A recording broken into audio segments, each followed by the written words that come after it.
Hello everyone, good evening. তোমরা সবাই কেমন আছো? আশা করছি খুবই ভালো আছো। আমি দোয়েল দে, তোমরা দেখছো দোয়েল লাইফস্টাইল। তো এখন ঘড়িতে সন্ধে বেজে গেছে 6টা। তো আমি এখন মামামের জন্য একটু টিফিন বানাবো। তো তার জন্য আমি চলে এসেছি রান্নাঘরে। এখানে দেখো একটু ময়দা মেখে রেখেছিলাম, আজকে বানাবো মিনি মোগলাই। তো সেই জন্য দেখো লেচিগুলো এখন কেটে নিয়েছি। তো তারপরে এবার এখানে দেখো পেঁয়াজ কুচি, তারপরে ধনে পাতা কুচি, এগুলো সব করে নিয়েছি। একদম ঘরোয়া পদ্ধতিতে বানাবো। আর এখানে দেখো তোমার ইয়েটা বেলে নিয়েছি, লেচিটা বেলে নিয়েছি।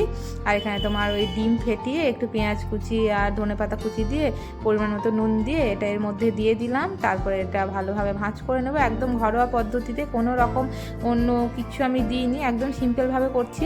আর এটা দেখো আমি ভালোভাবে এখন ভাঁজ করে নিচ্ছি। এটা ভাঁজ করে ভালোভাবে নেওয়ার পর কড়াতে তেল বসিয়ে দিয়েছি। কড়াতে তেলটা যেই গরম হয়ে যাবে তারপর এটা কড়ার মধ্যে ছেড়ে দেবো। এ দেখো এখানে কড়াইটা আমি বসিয়ে দিয়েছি, এখানে কড়াইয়ের মধ্যে এটা ছেড়ে দিলাম। আর তুলতে গিয়ে না আমার একটু ডিমটা সাইড দিয়ে বেরিয়ে গেছিলো, তো কোনো ব্যাপার না।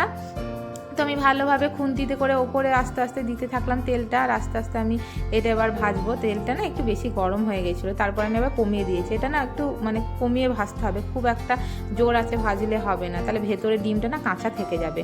তো ওটা এখন ভাজতে থাকছিলাম। আর এখানে আমি আর একটা আমি মানে লেচিটা মানে বেলে নিচ্ছিলাম বড় করে, একদম পুরো যতটা পারা যায় না ততটা বেশি বড়, মানে পাতলা করে আর কি তোমার বেলে নিতে হবে, যতটা বড় করা যায় পাতলা করা যায়। আর ওদিকে দেখো আমার ভাজাটা মোটামুটি কমপ্লিট হয়ে গেছে, একদম লো হিটে দিয়েছিলাম, লো ফ্লেমে দিয়ে তারপর তোমার করে নিয়েছিলাম। এই দেখো এখন আমার কমপ্লিট হয়ে গেছে। আর এই দেখো এটা হচ্ছে এখন ফাইনাল লুক। আবার এটা আবার খেয়ে দেখবে, মাম্মামকে আমি এবার খাইয়ে দেবো। তো মাম্মাম খেয়ে বলবে যে কেমন হয়েছে। তো এই দেখো আমি ঘরে নিয়ে চলে এসেছি। মাম্মাম তো দেখে প্রচণ্ড পরিমাণে খুশি হয়েছে। তো তারপর আমি বললাম যে ঠিক আছে চলো আমি তোমাকে খাইয়ে দিই, তারপর ও বলুক যে কীরকম হয়েছে।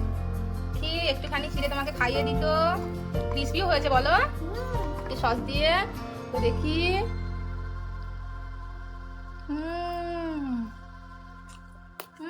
কেমন হয়েছে।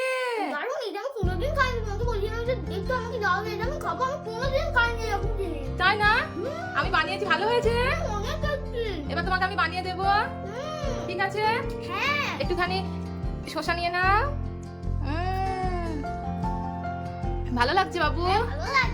আর একটুখানি দি। সত্যি করে খুবই সুন্দর হয়েছে, একদম মচমচে হয়েছে, খুব সুন্দর হয়েছে। ভালো হয়েছে। মজা করে খেতে থাকি। তোমরা যদি এটা বানাও তাহলে আমার মায়ের মতো বানাতে থাকো। হ্যাঁ কি সুন্দর বলেছে, রান্না করে দাও। টাটা।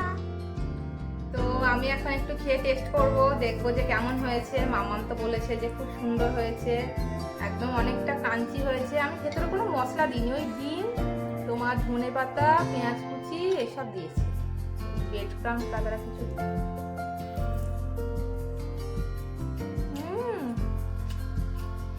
খুবই নরম হয়েছে আর খুবই টেস্টি হয়েছে।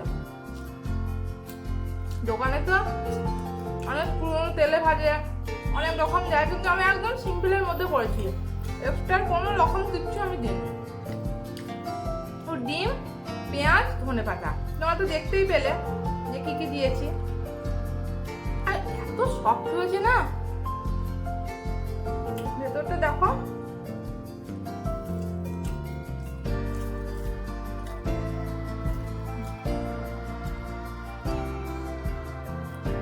একদম লেয়ার লেয়ার হয়ে আছে, খুব সুন্দর, খুব সফট হয়েছে।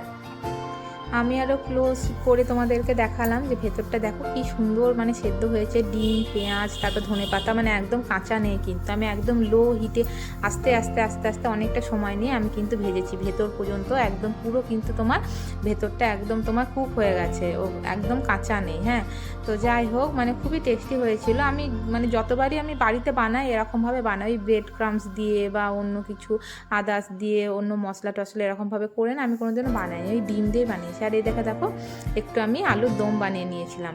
তো যাই হোক আমি এখন খেতে থাকি। আর তোমাদের যদি ভিডিওটা ভালো লেগে থাকে তো অতি অবশ্যই লাইক কমেন্ট আর শেয়ার করে দেবে। টাটা।